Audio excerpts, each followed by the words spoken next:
So hello student, आज के इस वीडियो में आपका बहुत बहुत स्वागत है। आज के इस वीडियो में हम क्लास 10th केमिस्ट्री के टॉप मोस्ट इंपॉर्टेंट क्वेश्चंस को देखने वाले हैं। तो ये वाली वीडियो आपके लिए बहुत मोस्ट इंपॉर्टेंट वीडियो होने वाली है, आपको ये जरूर देखना चाहिए। ठीक है, तो वीडियो को लास्ट तक जरूर देखना और वीडियो पसंद आए तो वीडियो को एक लाइक जरूर देना और चैनल पे नए हैं तो चैनल को प्लीज सब्सक्राइब करना मत भूलिएगा।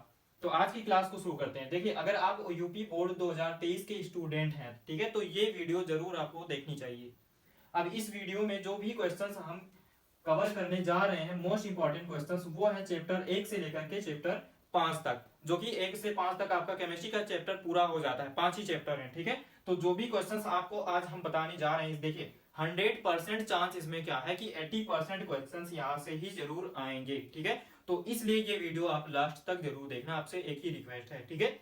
तो आज की क्लास को शुरू करते हैं पहले क्वेश्चन से और पहला चैप्टर, ठीक है। पहले चैप्टर से पहला क्वेश्चन देखते हैं। पहला क्वेश्चन क्या है, विस्थापन और द्विस्थापन की अभिक्रिया को उदाहरण द्वारा समझाइए। पहले चैप्टर का मोस्ट इंपॉर्टेंट क्वेश्चन है ये, ठीक है। शॉर्ट में विस्थापन और द्विस्थापन अभिक्रिया को उदाहरण द्वारा समझाइए। अगला क्वेश्चन देखते हैं। अगला क्वेश्चन कह रहा है कि उपचयन और अपचयन, ठीक है, उपचयन और अपचयन को उदाहरण सहित समझाइए, ठीक है। उपचयन और अपचयन का क्या लिख देना है, डिफिनेशन, ठीक है, और उसको एक समीकरण द्वारा दर्शा देना, बस हो गया। ये शॉर्ट क्वेश्चंस में आ सकता है, इंपॉर्टेंट क्वेश्चंस है, ठीक है। इसको अच्छे से तैयार कीजिएगा। देखिए, जो भी क्वेश्चंस इस वीडियो में आपको बता रहे हैं, ठीक है, इसको तो बिल्कुल ही तैयार कर लीजिए। और अगर आपको लगता है कि इस चैप्टर से हमको ये भी क्वेश्चंस पढ़ना चाहिए तो आप जरूर पढ़िए, ठीक है, ठीक है। तो तीसरा क्वेश्चन देखिए। तीसरा क्वेश्चन क्या कह रहा है कि रासायनिक अभिक्रिया किसे कहते हैं और उदाहरण देकर के इसको समझाइए। रासायनिक अभिक्रिया, केमिकल रिएक्शन क्या है, ठीक है, जो कि आपका चैप्टर का name he chemical reaction and equation है, ठीक है। तो उसके लिए पूछ रहा है कि रासायनिक अभिक्रिया किसे कहते हैं, उसका एक उदाहरण देकर के समझाइए। ये क्वेश्चन आपको अच्छे से तैयार कर लेना, ठीक है। ये पहले चैप्टर से क्वेश्चन हम आपको बता रहे हैं, ठीक है। अगला क्वेश्चन देख लेते हैं। अगला क्वेश्चन क्या कह रहा है कि संचारण तथा विकृत गंधिता का वर्णन कीजिए, प्रत्येक को उदाहरण द्वारा समझाइए, ठीक है। क्या कह रहा है, संचारण तथा विकृत गंधिता का वर्णन कीजिए। संचारण जिससे पदार्थ क्या हो जाते हैं, संचरित हो जाते हैं, खराब हो जाते हैं, ठीक है। और विकृत गंधिता जैसे कि वायु की उपस्थिति में जब खाद्य पदार्थ ये सब आते हैं, ठीक है, तो वो क्या आ जाते हैं, दुर्गंध उसमें से आने लगते हैं, खराब हो जाते हैं, खराब होने लगते हैं, ठीक है। तो ये जो प्रक्रिया होती है विकृत गंधिता कहलाती है। इसको आपको लिख करके इसका एक उदाहरण देकर के समझा देना, लिख ले देना, ठीक है। तो ये क्वेश्चन हो जाएगा। अब ये देखिए 1 से लेकर के 4 तक आपको चैप्टर 1 से मोस्ट इंपॉर्टेंट क्वेश्चंस आपको बता दिए, ठीक है। इसको जरूर तैयार कर लीजिएगा। अब बढ़ते हैं अगले चैप्टर की ओर, ठीक है। अगले चैप्टर का जो पहला क्वेश्चन है वो है अम्ल क्षार, ठीक है। अम्ल और क्षार या क्षारक की आधुनिक अवधारणा को स्पष्ट कीजिए। अम्ल और क्षार, ठीक है, अम्ल और क्षार की आधुनिक अवधारणा यानी जो आर्हेनियस ने दिया था, ठीक है, उस अवधारणा को क्या कह रहा है कि स्पष्ट कीजिए, ठीक है। तो इसको अच्छे से आप तैयार कर लीजिएगा। अगला क्वेश्चन देखते हैं, 6वां नंबर। धावन सोडा का रासायनिक नाम और अणुसूत्र लिखिए और इसको बनाने की विधि केवल और केवल एक समीकरण लिख करके आपको दिखा देना है, बस ये क्वेश्चन हो जाएगा, ठीक है। उसका नाम और उसका अणुसूत्र और उसको बनाने की जो विधि होती है उसका केमिकल रिएक्शन, ठीक है। उसके बाद में अगला क्वेश्चन देखते हैं, प्लास्टर ऑफ पेरिस की बनाने की विधि तथा एक उपयोग लिखिए, ठीक है। प्लास्टर ऑफ पेरिस कैसे बनाते हैं, ठीक है, इसको लिख देना और इसका एक उपयोग लिख देना है, ठीक है। ये शॉर्ट नंबर का क्वेश्चन है, ठीक है, सेकंड चैप्टर से और मोस्ट इंपॉर्टेंट क्वेश्चन है, ठीक है। तो इसको अच्छे से तैयार करना। अगला क्वेश्चन देख लेते हैं। अगला क्वेश्चन कह रहा है पीएच की परिभाषा दीजिए, ठीक है, पीएच की परिभाषा दीजिए। इसका हाइड्रोजन आयन के सांद्रण, इसका हाइड्रोजन आयन के सांद्रण के साथ में क्या संबंध है, ठीक है, ये आपको लिखना है। इसको अच्छे से तैयार कीजिएगा, ठीक है। ये भी इंपॉर्टेंट क्वेश्चन है, ठीक है, इस चैप्टर का। अगला क्वेश्चन देखते हैं। अगला क्वेश्चन कह रहा है कि खाने के सोडे का रासायनिक नाम व अणुसूत्र लिखिए, ठीक है। खाने का जो सोडा होता है सोडियम बाइकार्बोनेट, ठीक है, उसका क्या लिखना है, रासायनिक नाम लिखना है, ठीक है, और अणुसूत्र लिख देना है, बस हो गया। और क्या कह रहा है कि इसको बनाने की विधि का केवल और केवल एक समीकरण आपको दर्शा देना है, ठीक है। कोई विधि लिखनी नहीं है, बस एक केमिकल रिएक्शन से आपको दर्शा देना है, ठीक है। तो ये हो जाएगा। अगला क्वेश्चन देखते हैं 10वां नंबर, ठीक है। 10वां नंबर जो है कि लॉन्ग क्वेश्चन है, ठीक है। क्या है, 10वां वाला लॉन्ग क्वेश्चन है इस चैप्टर का, जो कि ये पूछ रहा है इसमें कि बेकिंग सोडा का रासायनिक नाम, बेकिंग सोडा का रासायनिक नाम और अणु सूत्र क्या है, ठीक है, ये हो गया। और उसी में पूछ रहा है कि इनको बनाने की विधि क्या होगी, इनको बनाने की विधि तथा 2 प्रमुख रासायनिक गुण लिखना है समीकरण देते हुए, ठीक है, समीकरण देते हुए 2 रासायनिक गुण को लिखना है, ठीक है। तो ये इस चैप्टर का सेकंड वाले चैप्टर का मोस्ट इंपॉर्टेंट क्वेश्चन था लॉन्ग में, ठीक है। अगला जो क्वेश्चन हम बता रहे हैं, ठीक है, अगला क्वेश्चन यहां से लेकर के 5 से लेकर के आपको 10 तक का जो क्वेश्चंस बता दिए वो सेकंड चैप्टर का क्वेश्चन था, मोस्ट इंपॉर्टेंट, ठीक है। और इसमें से एक लॉन्ग था, और फर्स्ट चैप्टर में से जो लॉन्ग नंबर का क्वेश्चन था वो ये था, संचरण तथा विकृत गंधिता का वर्णन कीजिए और प्रत्येक का एक एक उदाहरण दीजिए, ठीक है। तो पहले चैप्टर से हम आपको एक लॉन्ग बता दिए और दूसरे चैप्टर से एक लॉन्ग बता दिए, ठीक है। तो लॉन्ग को भी अच्छे से तैयार कर लेना, फर्स्ट और सेकंड वाले को, ठीक है। इसको तो जरूर करना, बाद में आपको जो लगता है कि इसको हाँ पढ़ना चाहिए आप उसको भी पढ़ सकते हैं। अगला जो क्वेश्चन बताने जा रहे हैं वो है तीसरे चैप्टर से, धातु एवं अधातु, ठीक है। धातु एवं अधातु का पहला क्वेश्चन देखते हैं। पहला क्वेश्चन है शॉर्ट क्वेश्चन, ठीक है। तो शॉर्ट क्वेश्चन में क्या कह रहा है कि अयस्क क्या होते हैं और कॉपर के दो प्रमुख अयस्क के नाम लिखिए। क्या कह रहा है, अयस्क क्या होते हैं और कॉपर के दो प्रमुख अयस्क के नाम लिखिए। ये पहला क्वेश्चन है इस चैप्टर का मोस्ट इंपॉर्टेंट क्वेश्चन, ठीक है। अब बढ़ते हैं अगले क्वेश्चन की तरफ। अगला क्वेश्चन जो आपको पूछ सकता है वो पूछ सकता है भर्जन तथा निस्तापन को उदाहरण द्वारा समझाइए, ठीक है। भर्जन और निस्तापन क्या होता है, ठीक है। ठीक है ना, इतना समझ में आ गया। अगला क्वेश्चन भी देख लेते हैं। अगला क्वेश्चन इस चैप्टर का जो है विद्युत रासायनिक श्रेणी के कोई दो उपयोग लिखिए, ठीक है। ये भी एक शॉर्ट क्वेश्चन है, ठीक है। 4 नंबर या 2 नंबर में पूछ सकता है, 4 में पूछ सकता है, 4 ही में पूछेगा शायद, ठीक है। 4 में पूछेगा विद्युत रासायनिक श्रेणी के कोई दो उपयोग लिखिए, ठीक है। विद्युत रासायनिक श्रेणी जिसको हम क्या बोलते हैं दूसरे नाम से सक्रियता श्रेणी, ठीक है। एक ही है, कंफ्यूज नहीं होना, ठीक है, एक ही है। श्रेणी के कोई दो उपयोग लिख देना आपको, ठीक है। इसको अच्छे से तैयार कर लेना। उसके बाद में इस चैप्टर का अगला जो क्वेश्चन है वो है विद्युत रासायनिक श्रेणी से धातुओं द्वारा अम्लों से हाइड्रोजन विस्थापन करने की क्षमता किस प्रकार ज्ञात करते हैं, उदाहरण द्वारा स्पष्ट कीजिए, ठीक है। ये क्या है, ये लॉन्ग क्वेश्चन पूछेगा जरूर, ये ध्यान रखना, ठीक है। इस चैप्टर में ये जो 14 नंबर का क्वेश्चन विद्युत रासायनिक श्रेणी वाला है ये लॉन्ग में जरूर पूछ सकता है, ठीक है।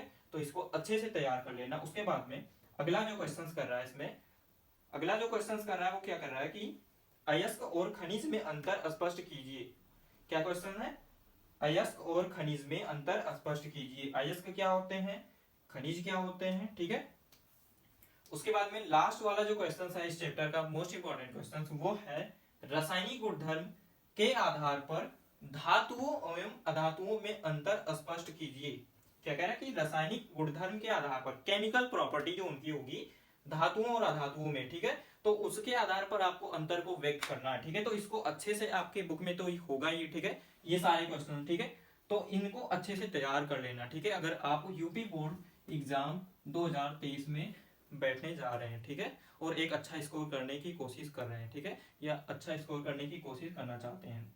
अब हम जो बच रहा है चौथा और पांचवा चैप्टर उससे आपको क्वेश्चंस को बताने जा रहे हैं, ठीक है। तो इसको नोट डाउन कर लीजिएगा वीडियो को पास करके, ठीक है।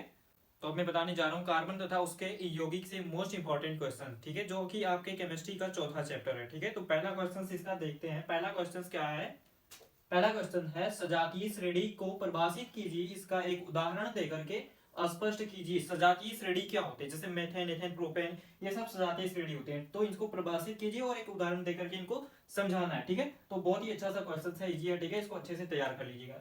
सेकंड नंबर पे क्या कह रहा है कि संतृप्त तथा असंतृप्त हाइड्रोकार्बन से आप क्या समझते हैं, उदाहरण देकर के स्पष्ट कीजिए।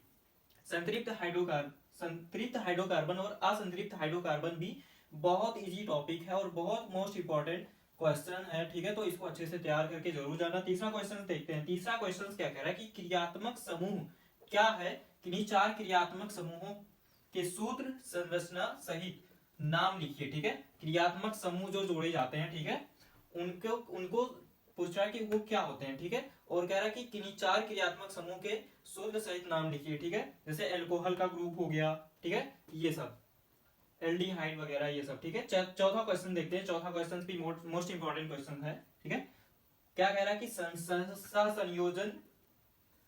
सहसंयोजक बंध क्या है, निम्न में किस प्रकार का बंध पाया जाता है, ठीक है। सहसंयोजी बंध क्या होते हैं, ठीक है, और इसमें से किस प्रकार का बंध पाया जाता है, इसको अच्छे से तैयार कीजिएगा। अगला क्वेश्चन क्या कह रहा है कि साबुनीकरण पर संक्षिप्त टिप्पणी दीजिए। ठीक है, साबुनीकरण पर संक्षिप्त टिप्पणी यानी साबुन को बनाते कैसे हैं, ठीक है, उसका केमिकल रिएक्शन आपको लिखना है। ठीक है, उसके बाद में छठवां क्वेश्चन क्या कह रहा है कि छठवां क्वेश्चन पूछ सकता है लॉन्ग में। ठीक है, लॉन्ग में आपको ये क्वेश्चन दे सकता है, मोस्ट इंपॉर्टेंट है। कह रहा है कि निम्नलिखित अभिक्रियाओं को उदाहरण देकर के समझाइए। पहला कह रहा है कि हाइड्रोजनीकरण अभिक्रिया क्या है, दूसरा कह रहा है कि ऑक्सीकरण अभिक्रिया क्या है, तीसरा क्वेश्चन कह रहा है इसमें कि प्रतिस्थापन अभिक्रिया क्या है, और इसी तरह से दहन और साबुनीकरण के बारे में 5 टॉपिक पूछे गए हैं। पांचों को आपको लिखना है क्योंकि ये लॉन्ग में पूछा जा सकता है। ठीक है, तो लॉन्ग में पूछेगा तो सभी पूछ लेगा, पांचों के पांच। शॉर्ट में पूछेगा तो किसी 2-3 को पूछ लेगा। ठीक है, तो हाइड्रोकार्बन क्या है, अगला क्वेश्चन क्या कह रहा है कि हाइड्रोकार्बन क्या है। ठीक है, और कभी कभी क्या होता है कि हाइड्रोकार्बन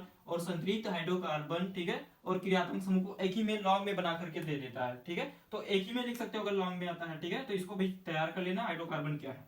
अगला क्वेश्चन देखते हैं। अगला क्वेश्चन कह रहा है कि मिशेल की अवधारणा के आधार पर साबुन की सफाई प्रक्रिया को समझाइए। मिसेल जो बनता है, ठीक है, जब साबुन को पानी में डालते हैं तो जो मिसेल बनता है, तो उसके बारे में कह रहा है कि उसको समझाइए, और सफाई कैसे होती है साबुन से, किसी भी कपड़े की या किसी भी पदार्थ की सफाई कैसे होती है। ठीक है, उसको समझाने की प्रक्रिया पूछ रहा है। ठीक है, तो ये क्वेश्चन हो गया।